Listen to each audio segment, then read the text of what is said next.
नमस्कार, मी श्यामली. आपण पाहतात OTT न्यूज. दररोज एक गोष्ट या सत्रामध्ये आपल्या सगळ्यांचं स्वागत आहे. जाणून घेऊया आजची गोष्ट. एक होता राजा. हो, खामगाव राजकारणात एक होता राजा, ज्याचं नाव घेतलं की गावखेड्यापासून अगदी शहरापर्यंतचं सर्व राजकारण शांत बसायचं. खामगावच्या राजकारणात त्यांना the monarch of Khamgaon assembly असंही माध्यमांमध्ये म्हटलं जायचं. तर हे नाव होतं राणा दिलीप कुमार सानंदा. होतं म्हणजे आजही हे नाव खामगावच्या राजकारणात कायम आहे. मात्र कुठेतरी सानंदा यांचं राजकारण बॅकफुटवर येतं का, हा आपला आजचा विषय आहे. नगराध्यक्ष असो, बाजार समिती असो किंवा जिल्हा परिषद पासून अगदी ग्रामपंचायत, पंचायत समिती आणि सरपंच पदापर्यंतची निवडणूक एक गोष्ट ठरलेली असायची: सानंदा बोलले म्हणजे निर्णय झाला. राणा दिलीप कुमार सानंदा यांनी 35 वर्ष आधी स्वस्तिक निशाणीवर नगरपालिकेत पहिली निवडणूक लढवली होती.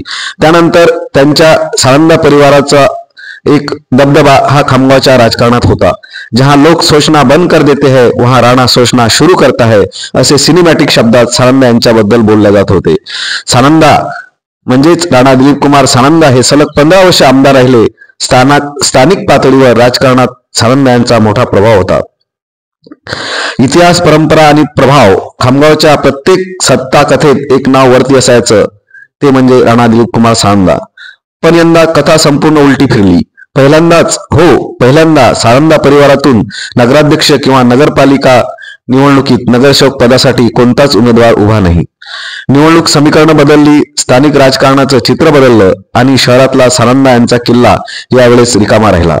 फुंडकर परिवाराचा राजकारणातला वाढता आवाज, नव्या नेत्यांची नवी गणितं आणि सानंदासोबत असलेले लोक आता दुसऱ्या पक्षात आहेत. पक्षांतर्गत ताणतणाव वाढला आहे आणि सानंदा यांना काँग्रेस सोडून राष्ट्रवादी अजित पवार गटासोबत जावं लागलं आहे. इथं तरी सानंदा यांची राजकारणात कमबॅक होईल आणि जोरदार एंट्री होईल असं वाटत होतं. मात्र नुकताच बाजार समितीच्या निवडणुकीत सभापती पदापासून त्यांच्या समर्थकाला पायउतार व्हावं लागलं आणि सानंदांना मोठा झटका बसला. गेल्या अनेक दशकांची परंपरा आता मोडून निघाली आहे आणि सानंदा हे खामगावच्या नगरपालिकेच्या राजकारणात काहीसे दूर असल्याचे दिसून येते. त्यांच्या परिवारातील एकही सदस्य ही निवडणूक लढवत नाही. याआधीचा इतिहास पाहिला तर त्यांच्या पत्नी सौ अलकादेवी सानंदा, बंधू अशोक सानंदा हे नगराध्यक्ष राहिले आहेत. अमय सानंदा हे त्यांचे पुतणे नगरसेवक होते. त्यामुळे यावेळेस तरी सानंदा परिवारातून कोणीतरी नगरपालिकेची निवडणूक लढवेल असे वाटत होते. मात्र ही संपूर्ण कथाच बदलली. त्यामुळे राजकारणात एक शिकवण आहे: सत्ता कायम नसते, समीकरण कायम असतं आणि समीकरण बदललं की किती मोठा राजा असो त्याला सत्तेबाहेर जावं लागतं. खामगावचा हा क्षण इतिहासात कायम राहणारा. आता या निवडणुकीत कोण जिंकणार, जनता कोणाला साथ देणार, कुठलं समीकरण जुळणार हे काही दिवसात कळेलच. या प्रत्येक ट्विस्ट सोबत OTT तुमच्या सोबत अपडेट देण्यासाठी तयार राहणार आहे.